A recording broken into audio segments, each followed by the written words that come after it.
Hello and welcome into this week's edition of The Pole Position right here on Racing News Now. As always, I'm your host, Garth Allen. Thank you once again for joining me tonight.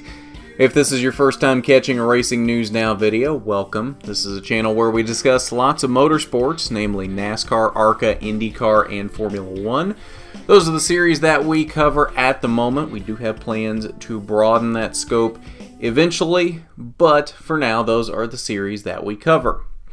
So on tonight's edition of The Pole Position, we are doing some quick recaps of this past weekend from Charlotte, the Indy 500, and the Monaco Grand Prix for you. So let's just get right into things here, and we will start with the ARCA Racing Series. They were in action from Charlotte this past weekend for the General Tire 150.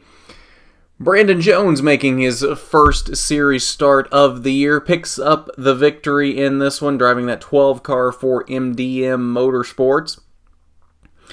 That now makes 4 wins in 6 races for MDM Motorsports on this season. Just an absolutely fantastic start to the season for that MDM bunch. Riley Herbst gave him a good run at the end, just couldn't quite get there with the laps that were remaining. I think if we'd had another lap or two, Riley Herbst may be the one on top of this list instead of Brandon Jones.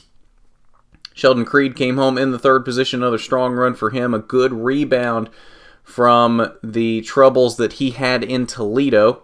Todd Gilliland making his first ARCA start of the season in that number 54 car for DGR Crosley Racing. Very good run, probably had the fastest car in the field. Unfortunately, had some issues late. Brandon Jones got by him in the middle portion of the race, and then trying to track Brandon Jones back down. Gets into an incident with Leilani Munter, punches a hole in the left front fender of the car, and that just took a lot of the speed away that he had. Fourth was the most that he could muster at the end of that race. Zane Smith, your winner of 50% of the first races this season, 3 of the first 6 to be exact, comes home in the 5th position. Another strong top 5 run for Zane. Rest of your top 10, Quinn Houff in 6th. Brett Holmes with a strong run in 7th. Will Rogers in 8th. Kudos to Will Rogers on his best run of the season. Cody Robaugh in 9th. And Brandon Lynn in 10th. His second and final race for Venturini Motorsports this season. Really carrying the flag for Venturini Motorsports in this race, as they just had a very off night, and that was the best that they could muster with everything that happened to them throughout the night. Brandon Lynn in 10th, carrying that flag for Venturini Motorsports. Alright, so that's your results from the General Tire 150. Now we will stay in Charlotte, and we'll move to the NASCAR side of things, as the Xfinity Series was in action on Saturday this weekend for the 37th annual Allsco 300 from the Charlotte Motor Speedway. We went into overtime for this one, so 204 laps for this race, and Brad Keselowski came out on top in this one, his 38th career Xfinity Series win. Had a good run from Cole Custer and Christopher Bell there at the end. They just didn't quite have the speed to get up there and do anything with that 22 car in overtime. Custer, as you see, comes home in 2nd, Bell in 3rd. Ty Dillon with a strong 4th place finish, and Elliott Sadler rounded out your top 5. Rest of your top 10, Ryan Truex, Daniel Hemrick. Kyle Busch probably had the fastest car in the field. Pit strategy kind of bit him, though. A lot of cars pitted on a caution where he and a few of the other leaders didn't pit. Caution comes out a few laps later. He and the rest of the leaders that didn't pitted on that caution, mired him back kind of low in the top 10. Trying to fight his way back, makes an aggressive move on the restart, dips his left side tires into the grass, and could not control it after that. Does rebound, though, for an 8th place finish. So all things considered, after being involved in a wreck near the end of the race, 8th place not so bad for Kyle Busch, even though you got to figure since he's only in the race for the win, that comes as a disappointment.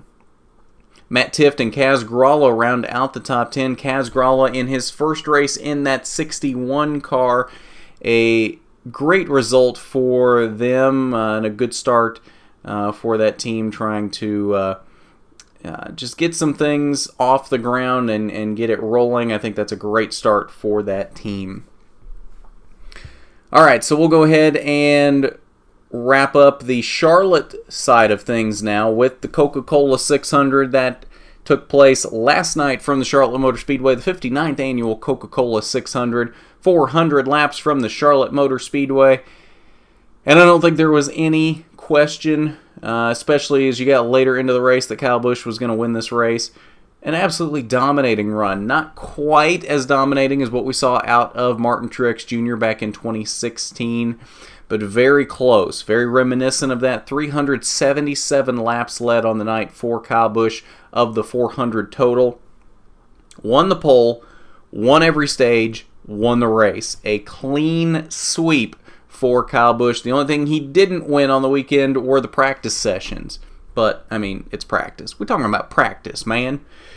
Martin Truex Jr., the only car within 15 seconds of Kyle Busch at the end of the race, comes home in second, and he was still about 5 seconds back. Nobody really touching Kyle Busch at the end of this one. Rest of your top five: Denny Hamlin, Brad Keselowski, and a great run for Jimmy Johnson in fifth. Johnson definitely put up probably the best run we've seen out of that 48 bunch this year. And that is definitely good to see if you are a Hendrick Motorsports fan or a Jimmy Johnson fan, as it seems that they maybe have righted the ship and turned things around. We'll have to see going forward, but I think this is a good sign if you are a Hendrick or a Jimmy Johnson fan. Rest of your top 10: Jamie McMurray, Kyle Larson, the two Chip Ganassi racing cars, 6th and 7th. Kurt Busch in 8th, Alex Bowman in 9th, the second Hendrick car in the top 10, and the last car on the lead lap. And Ricky Stenhouse Jr. rounds out the top 10 in 10th, first car, 1 lap down. And that's another testament to the strength of that 18 car from last night, that there were only 9 cars remaining on the lead lap at the end of this race. That was the 47th career Monster Energy NASCAR Cup Series victory for Kyle Busch in that 18 car, and the final track that he had left to win on, as he has now won on every track that he has competed on in the NASCAR Cup Series. Of course, though, that will change as we get to October this year, as the Charlotte Motor Speedway Roval comes into existence. So that stat will hold true until we get to that race, and then Kyle will have another track that he needs to win on. Alright, so that's your results for the Coca-Cola 600, and now we will move to Formula 1 for the weekend, the Monaco Grand Prix, and this one, this was all Daniel Ricciardo, just an absolute sweep of the weekend. We were talking about sweep of the weekend from Kyle Busch. Daniel Ricciardo did just about the same thing in Monaco. An absolutely fantastic drive out of Daniel Ricciardo in this one. And the coolest thing about this is he was having gearbox issues late in this race and couldn't get up into 8th gear. So the fact that he is still able to win this race and can't even get into 8th gear, fantastic drive out of Daniel Ricciardo, well deserved. Sebastian Vettel comes home in second, closes Lewis Hamilton's points lead just a bit, as Lewis Hamilton also finishes on the podium in third. So 3-point gain there for Mr. Vettel. Kimi Räikkönen comes home in fourth. Valtteri Bottas comes home in fifth. And the rest of your top 10: Esteban Ocon, Pierre Gasly, Nico Hülkenberg, Max Verstappen in ninth, and Carlos Sainz rounds out the top 10. Verstappen had a valiant run, had to start from the rear, and ninth was the best that he could do in this one, as he had to fight his way through the field all day. And Monaco's not an easy circuit to pass on. It's very narrow. Being a street circuit is a very narrow track. So I think starting in the back, no one really expected Verstappen to contend for the win, but ninth is a very respectable finish, and at least he did finish in the points for this one. Alright, so your last race for the weekend, and that was the big one, the 102nd running of the Indianapolis 500 from the Indianapolis Motor Speedway, round number 6 of the 2018 Verizon IndyCar Series campaign. Ed Carpenter led the most laps in this one. 65 laps total led on the day for Mr. Carpenter, still seeking his first Indianapolis 500 victory, and it was not to be.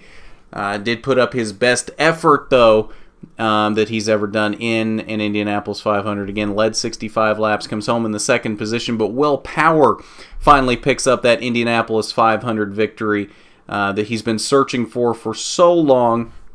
He's won the Grand Prix at Indy now 3 times, but has had yet to win on the oval, and he has now done it. Will Power can finally say that he is an Indianapolis 500 champion. Scott Dixon came home in the 3rd position. Alexander Rossi had a very good car on the day. Might have been able to get up there and challenge Will Power. Unfortunately, it was not to be. He could not quite get there on that last run. Ryan Hunter-Reay rounded out the top 5. Rest of your top 10, Simon Pagenaud, Carlos Munoz, Joseph Newgarden, Robert Wickens, and Graham Rahal. Of note, Danica Patrick in her final race period, her final Indy 500, came home in the 30th position after wrecking on lap 67.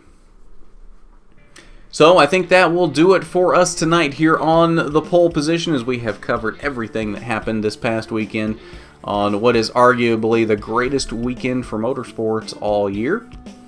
Thank you for joining me tonight. If you haven't done it already, hit that subscribe button and ring that bell for notifications so you don't miss a thing from Racing News Now.